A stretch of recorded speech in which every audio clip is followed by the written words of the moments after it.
everyone. After two very amazing sessions, we're on our third session, and this time we're focusing on Malapascua. Malapascua is a very unique place because it could be the only place in the world where the very rare thresher shark goes up from the depths and visits the cleaning stations, which is found right in the Philippine shores. Now, we're very lucky to be joined by the regional director, Director Tamano, who is the regional director of Region 7, Central Visayas, and he has joined us for all the sessions from Walboal and Mactan at 1 p.m., Malapascua at 2:30 p.m., Dumaguete later at 4 p.m., so hopefully we'll catch you there again, and Bohol, the last session today at 5:30 p.m. We also have two very exciting speakers. They are from Malapascua, and we are going to learn so much more about this special location in a bit. May I invite our first speaker, Dennis Bait from Evolution Diving Resort. Hello, Dennis. I think we have to unmute your microphone a little bit.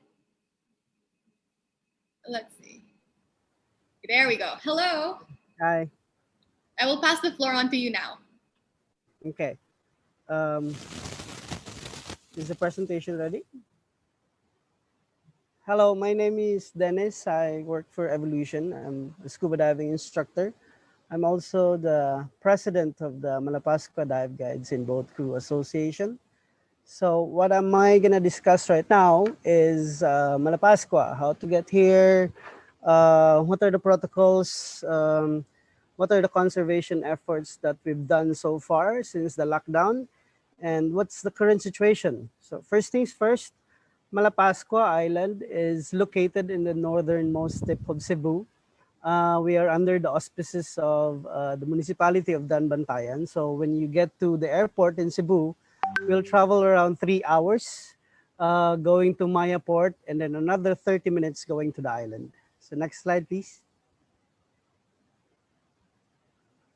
So a very tiny island, as I said, population is 5,720, and then we have like about 136 hectares. So this is very small island, and over the years, probably around 20 years, it has evolved from a tiny fishing island to a world-renowned diving destination. It is widely known because of the thresher shark, the presence of the thresher shark, and of course, some beautiful beaches around the island. Next slide, please. So yeah, first things first, I'd like to talk about Monad Shoal, what it is. It's a cleaning station where the pelagic thresher sharks or any other pelagic animals goes on top of the shoal to get cleaned. So it's about 152 hectares. It's about 8 kilometers away from Monad Shoal. So your usual dive time that we have here is around 4:30 in the morning. Wake up and then travel 30 minutes going to the shoal. And then at the first light, we go down to greet the thresher shark. Also very interesting to note is together with Gato Island, thresher shark was declared as the first stingray sanctuary in the Philippines. It was declared last 2015. Subsequently, in 2016, it was voted for CITES Appendix 2. CITES means Convention for International Trade in Endangered Species of Flora and Fauna. So we were voted to be part of CITES Appendix 2, meaning sustainability must be proven first before international trade is permitted. In 2017, subsequently, again, it was passed into, it was implemented. So automatically under the Philippine law, under 10654, it's declared as protected. So it's illegal to catch, to trade any species of thresher sharks in the Philippines. Next slide, please.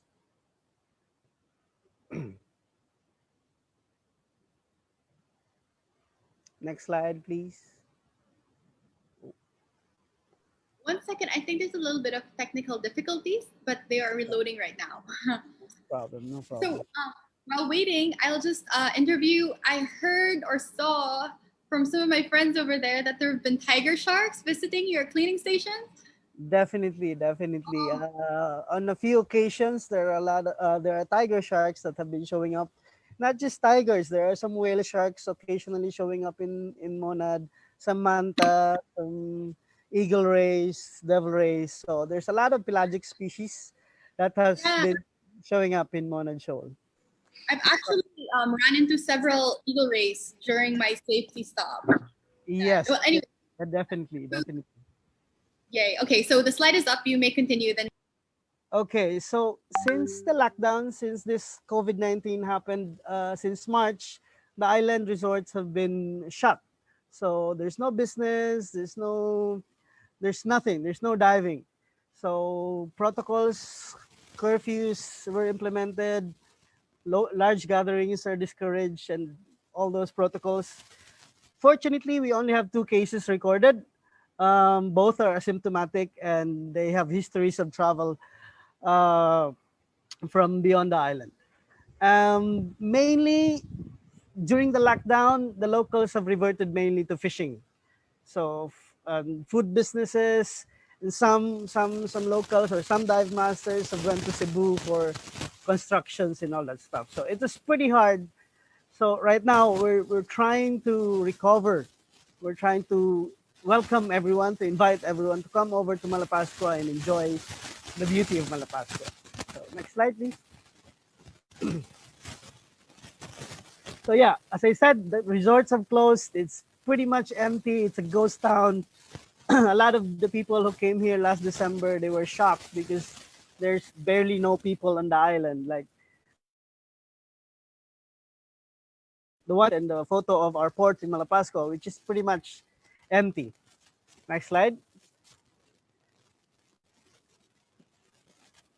Another photo is, as I said, the local dive masters, the local waiters, instructors have went into fishing. And it's pretty hard. The reef has been exhausted. I think it may have rusted from diving, but pretty much it was exhausted from fishing from the locals. Mostly the dive masters go spear fishing, not with scuba though, but yeah, some of them have went to as far as Masbate to go fishing. Next slide. So yeah, as I said, Malapascua's reefs have had a break from the effects of divers. However, increase of levels of fishing will have an impact. Definitely, diving after the pandemic, there's less fish that we've seen, although the reef is quite healthy. Good thing is there's a lot of sharks. There's a lot of sharks in Gato. Uh, there's an increase in sightings of large animals, turtles. The dolphins have been everywhere. If you go out on a boat, they've been showing up. So that's pretty much quite good. Next slide.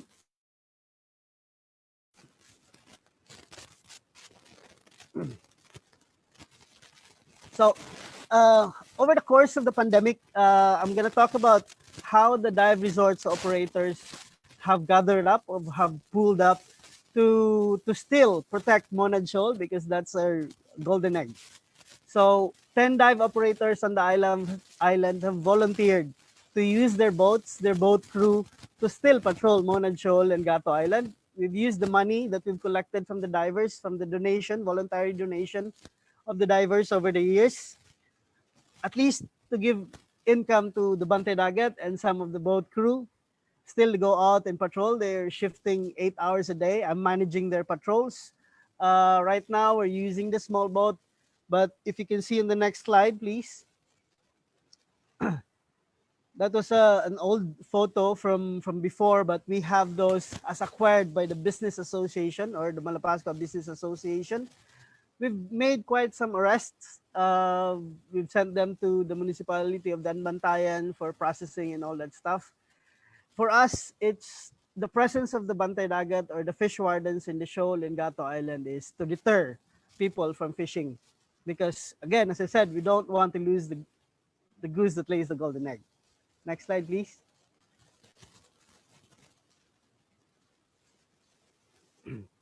So another thing that we've done is, since I'm the president of the Dive Guides Association, we've encouraged our members, about 140 members of the Dive Guides Associations, both composed of foreign and local instructors and dive masters, and some boat crew,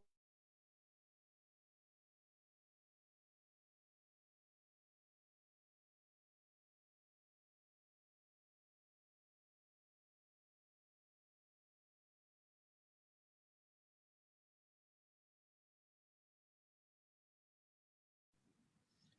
Are we losing the speaker? Yes, perhaps we did. Hmm, maybe what we can do. Yes, there we go. Say, Are you yeah, still? yes. Okay, sorry. Let's continue on this slide because I think we may have some technical difficulties. Okay.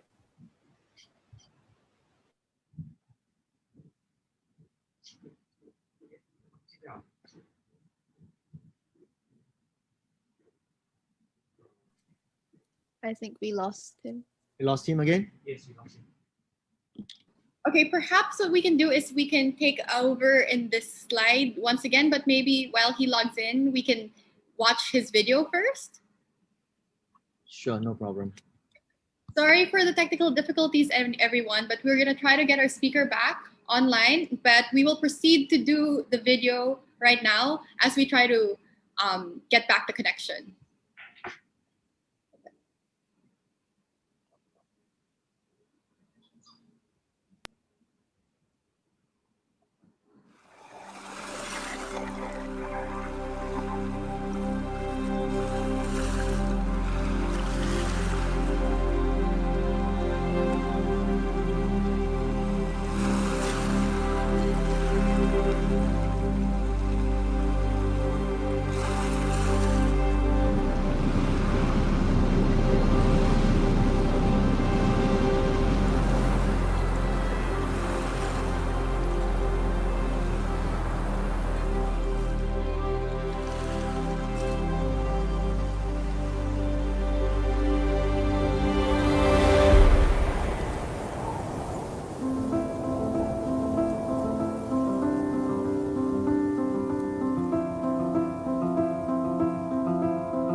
Well, I wish I was there too. What a beautiful video. Thank you for sharing this, Dennis, and welcome back. We will be going back to your slides and we'll proceed with your presentation. Okay, yeah, we made that video during the pandemic. We wanted to, showcase the beaches of the island, how it is, how it looks like. We made that in preparation for the opening of the island, etc., etc. So yeah. Anyway, to continue my discussion, as I said, with the Dive Guides in Boat Crew Association, we made a mooring buoy project with Save Philippine Seas. We managed to employ at least 26 members of the association to do 2 dives. We pay them to do the mooring buoy project. So at least there's that to help out. We also had them collect empty water bottles to fill in the drums for the mooring, and exchange it with 5 kilos of rice. And then we've had some donations of Wow. rice also with the Dive Guides Association, at least for the remaining money that we have. So at least there's that. Next slide, please. So yeah, those are the three courses that we have them take. Again, to prepare them for the new normal, to prepare them when they receive some guests later on, so they have their certification on the pathogens, work training, the dive guides, and Philippine Commission on Sports Scuba Diving. Next slide, please. So reopening last November 24, the governor went over here. Uh, Everyone is mandated to comply with the requirements by the provincial government. The Executive Order 20-A, adopting protocols and guidelines to govern tourism-related activities that promote health and wellness of an individual, accommodation establishments, and the dine-in of persons in establishments. So basically, 50% capacity. We provide UV lights with our equipment areas. We provide own water bottles for the guests. Um, Rinsing of all the equipment and all the safety protocols like the no cash payment, the social distancing, etc., etc. So next slide, please. So that's the copy of the executive order. I think regional director has a copy also and would be provided for incoming guests coming to the island. Next slide. So the current status still in Malapascua since the reopening, a few people from Cebu, because it was only declared that people from Cebu province can come over to Malapascua and visit the island. So there's a handful of dive operators, some completed, some have not opened yet. So I think there are 5 or 6 dive operators. I'm not really sure with the number. Of course, when you come over here, booking confirmation from the resort, and then there's no test required. I'm not so sure with the requirements from people in Manila, but I guess they would have to do uh, a test in Cebu and then they be quarantined for a night or 24 hours or 48 hours and still come over. Next slide, please. So yeah, currently the island right now, empty beaches, so it's perfect for everyone to come over to chill out, to enjoy the beach, enjoy the dive sites when you're diving. Where only a few of you diving, or yeah, you can have the dive sites on your own, you can have the boats on your own. But of course, there's some downsides with that, but at least we're slowly recovering, we're slowly getting there. We hope that it would fully open, start with the neighboring provinces of Cebu. Next slide.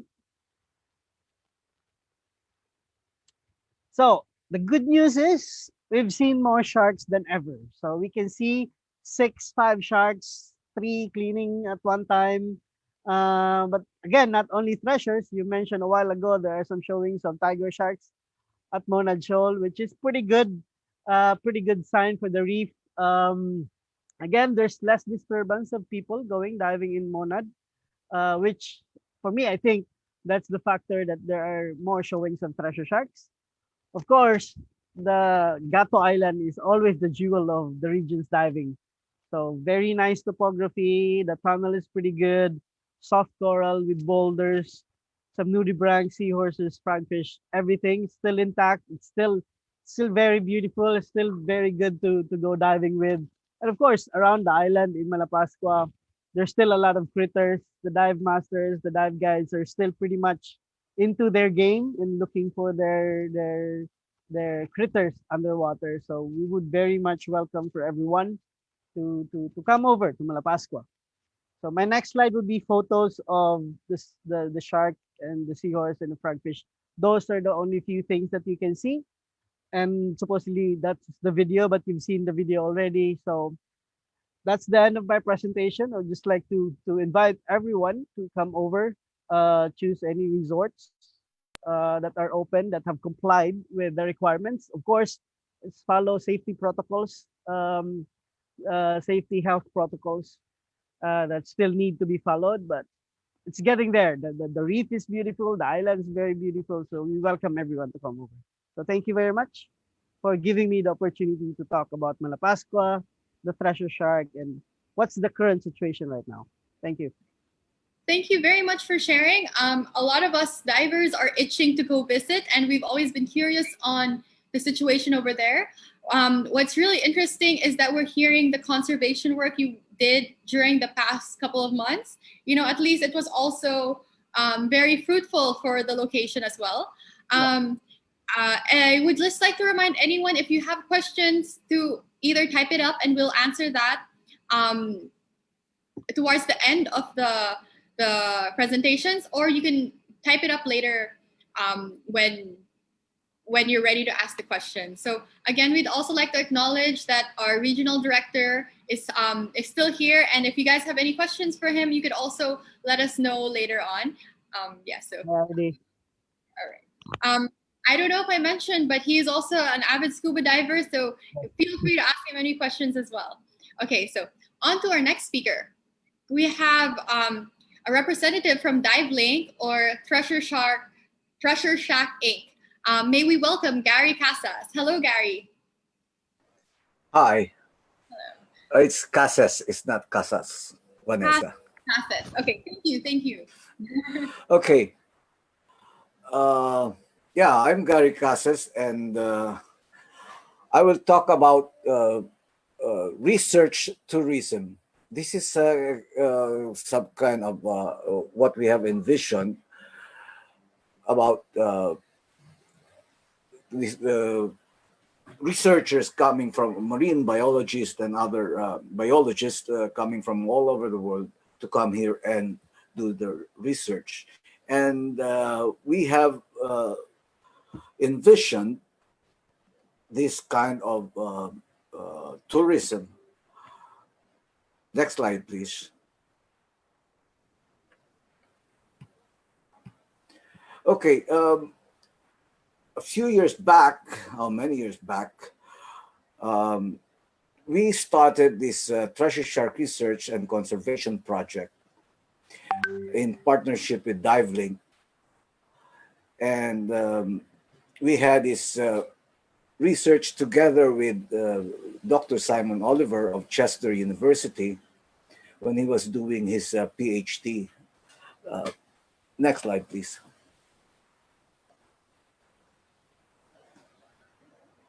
Okay, now we have volunteers and tourist divers coming from all over the world, and they came here, they volunteered but paid. They paid themselves to come here, and they pay their stay and the dives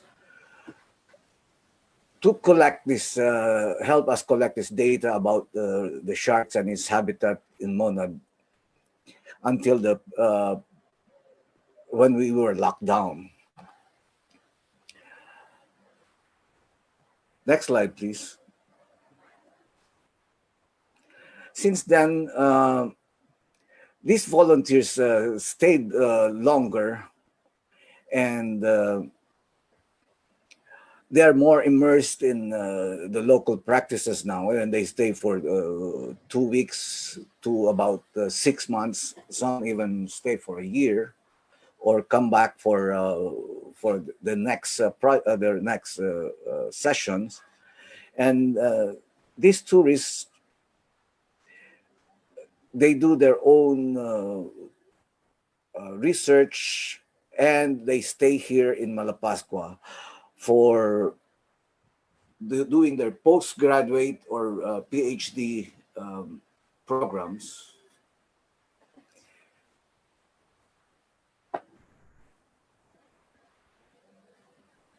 This this shark conservation is the future for the assurance that the shark tourism in Malapascua, or maybe Malapascua and Gato Island, will continue and will have sustainability. So we have to collect all this data concerning their habits and their frequencies and the population. Next slide, please. So this is these are pictures of the students and volunteers doing their jobs underwater, and then on land when they do their data. After the data collection, they do their they put it together, and then they will have some sessions of with the Dr. Oliver concerning the data of the day. Okay, next slide, please. So we have been in constant collaboration and long-standing with the Singapore Management University, the Reef Alert, with Divelink and SharkLink and the Thresher Shark Conservation Project. These have been since 2012 up to 2019. The 2020, we have not done anything because of this pandemic, and the island was locked down. So next slide, please.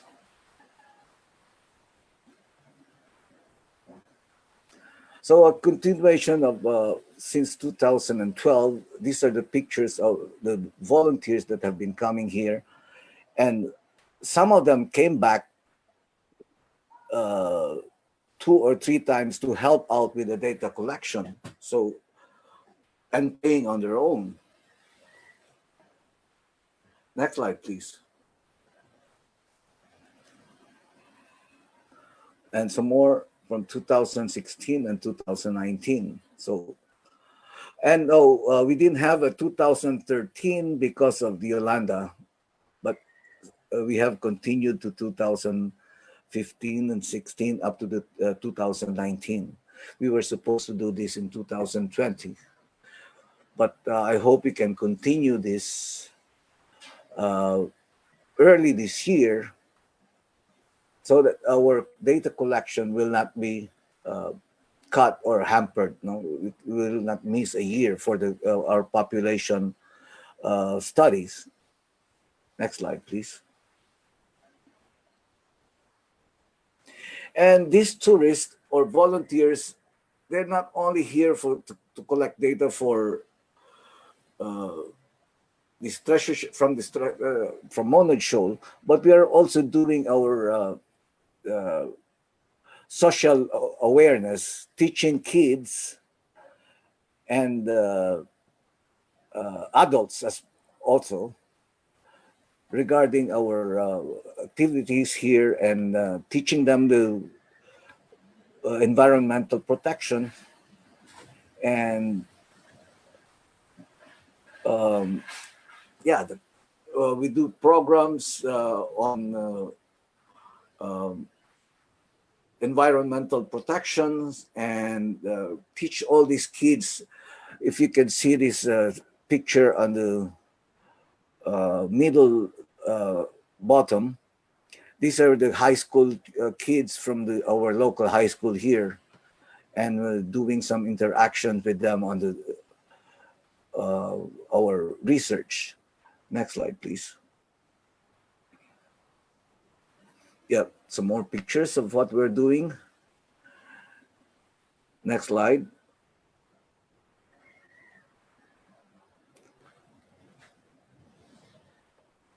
And next slide. Okay.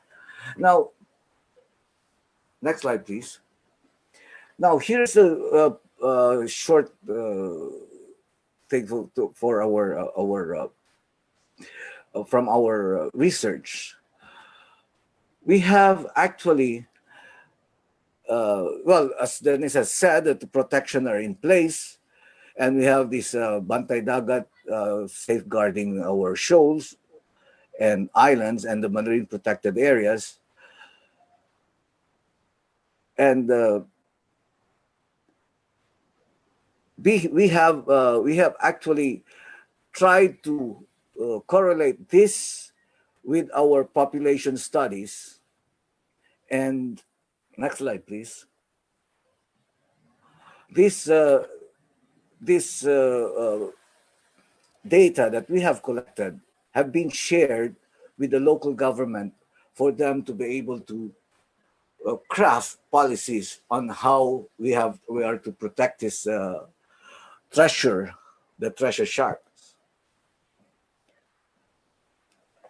to sustain our shark tourism activity here. Next slide, please. From this research that we have done, we were able to identify what were the problems of the divers to the shoal. So we have introduced this delineation where the divers cannot go beyond a certain point so as to protect the cleaning stations of the sharks. So the lines were actually installed so that divers don't go beyond them. And we have on the upper left corner picture, we have installed some sediment traps to measure how much the diver would disturb the bottom, and we can know how much sediments there are. Next slide, please. And well, as Dennis has said also, there are activities that we have they have in place, and then we have followed the green fins standards for reef activities. So we adopted that here on the island. Next slide, please. To show you how the shark movement and frequency of visits of sharks in the Monad Shoal. We have tagged the sharks in 2014 and followed them throughout. And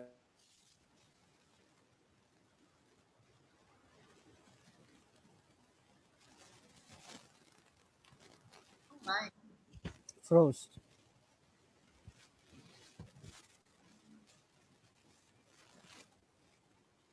Hello, Gary. Okay. Perhaps while waiting for him to log back in, Dennis, I will go back to you and interview you about the recent video of the tiger sharks in the Monad Shoal. Yeah. When was this? About, what was it? First, second week of December. Okay. About that time. Yeah, it was spotted. yes, okay. Oh yeah, Gary's there. Sorry. Okay, sorry, Gary. I just asked Dennis a question, and then perhaps we'll continue with your presentation. While the team is still loading back to your presentation. So, Dennis, would it be okay if we continue? So, Sure, no problem. sorry. When was the video seen? Probably first or second week of December, I think.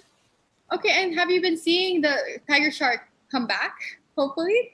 Me myself, I haven't seen them, but I've seen videos and photos from friends, dive master friends, but I wish I've seen them. But recently, there's no reports yet of them coming back. But at least there were 3 occasions they were spotted. So it's Okay, good. so thank you so much, and hopefully they'll be back when we're back as well. For Gary's sure. presentation is ready, so we'll go back to that.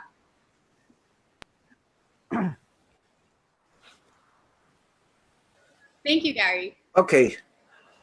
So now we can see from this map here that this is how on the first map, the map on the left shows our tracks, but some of them have disappeared because of the depth and the temperature of the water that has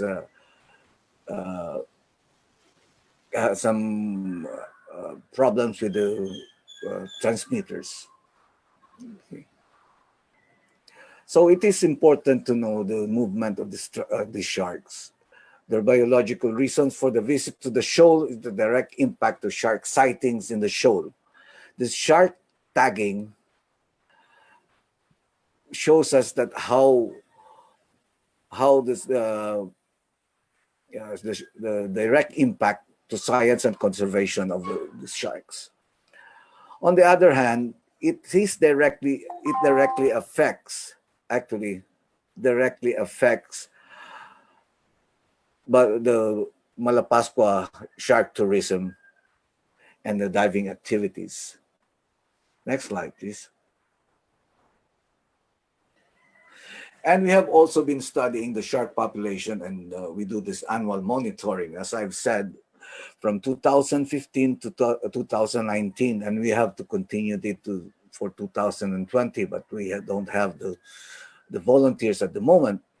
But this shows that in 2015, we can it has a low and it went down to 2016. That was because of there was a big catch of Thresher shark in 2000. Was it 2014 16, right? 16, sir, 16. Yeah, 2016 that there was a big catch somewhere in between Cebu and Negros that has depleted really the population. But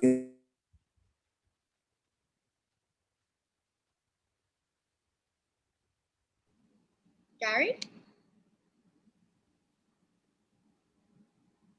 Oh my. Yeah, the internet is really unreliable right now.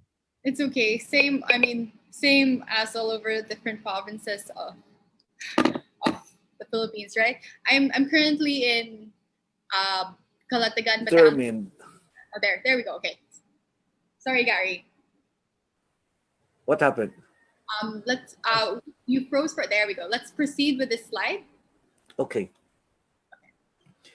Okay, you can see that there are in the graph, the sex graph, we have a higher population of male than the female, and but also there's this undetermined. We can't. There's some sometimes our efforts are not really enough to determine their. I mean, we cannot go close enough to them.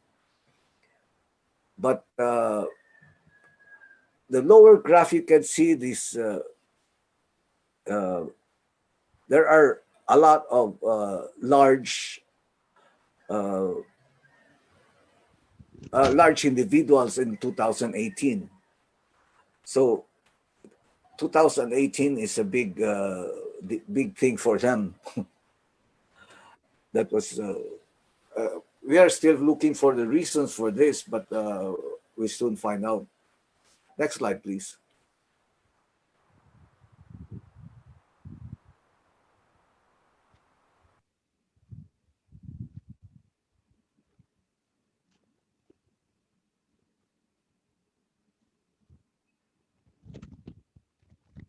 Hello? For us again. So it's okay. I was saying, and sorry to all our guests. The Philippines is very blessed with our treasures underwater, but we're not that blessed with internet connection. And for those who visited, I'm sure you've already experienced that. So, you know, there's always a price for everything. Let me check if Gary is still connected with us. Okay, so while we're waiting for him to be connected, Dennis, I have another question for you. So we have a few people asking, coming from Manila, are we required to have any antigen test and quarantine before traveling to Malapascua? I feel like some people are planning to have a trip to visit you soon.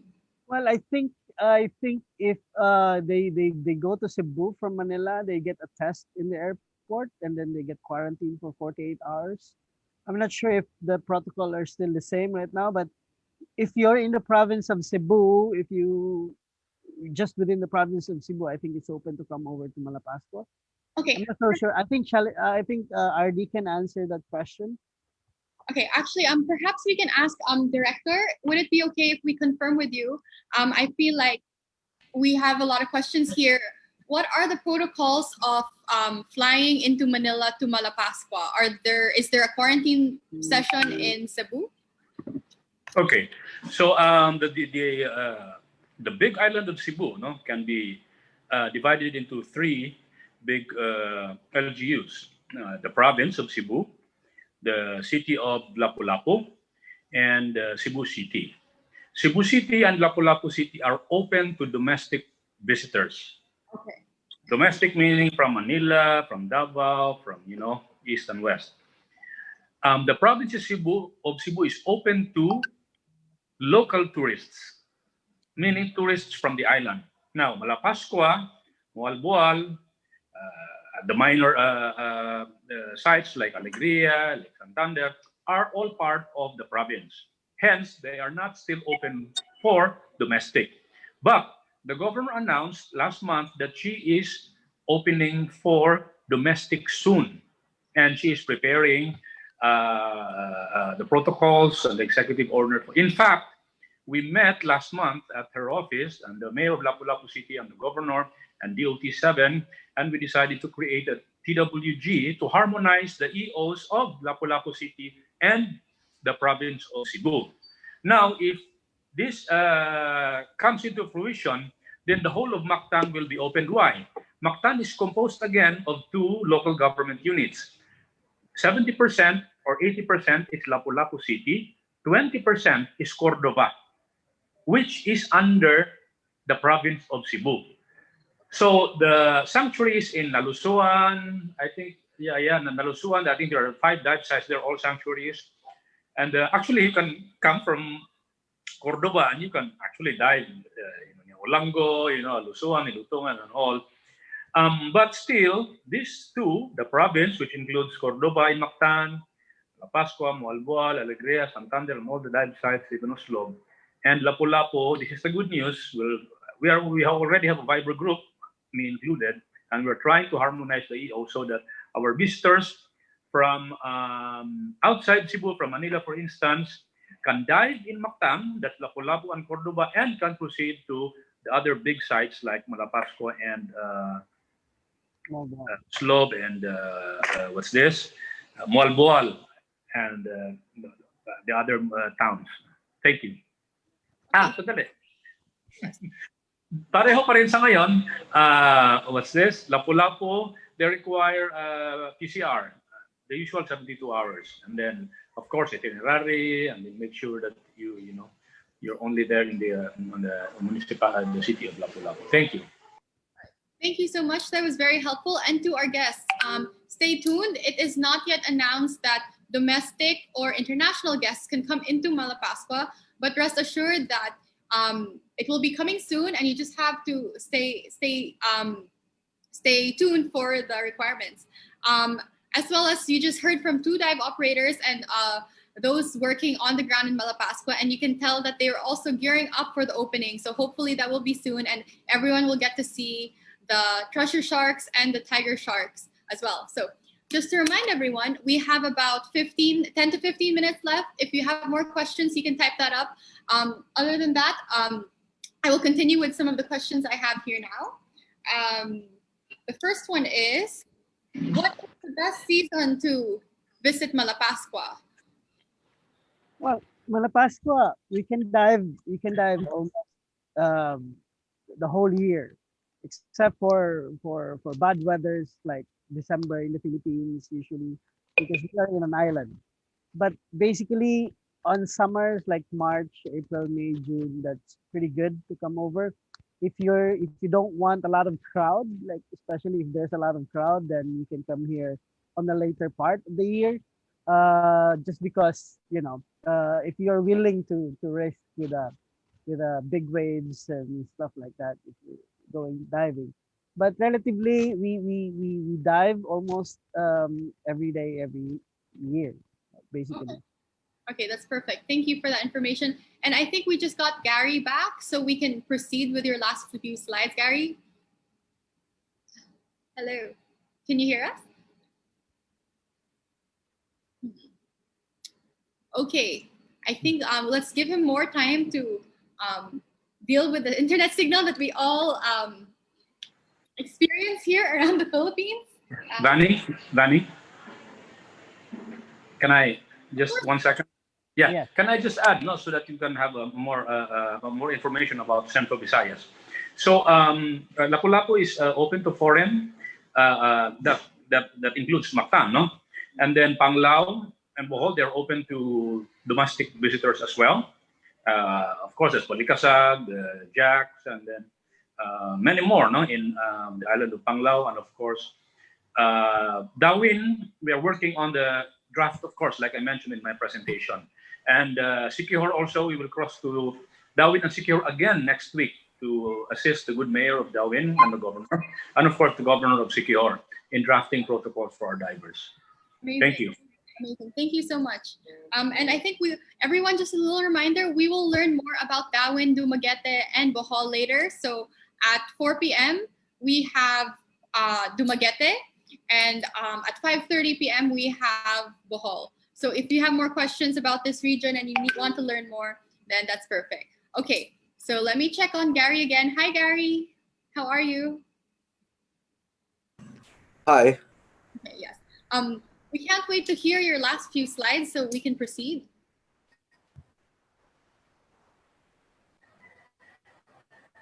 Yeah, the last two slides is just a projected population.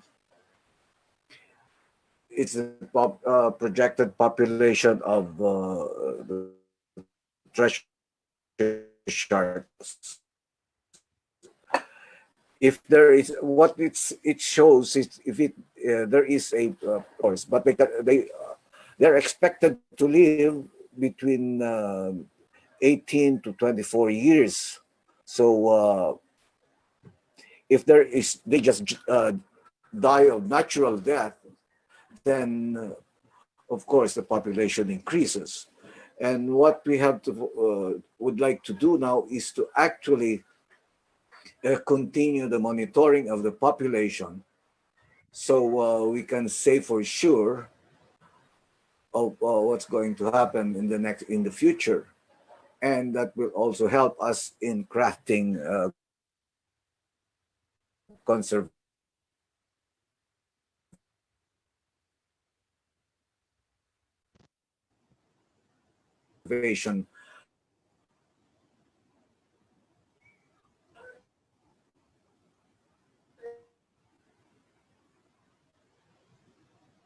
Hello?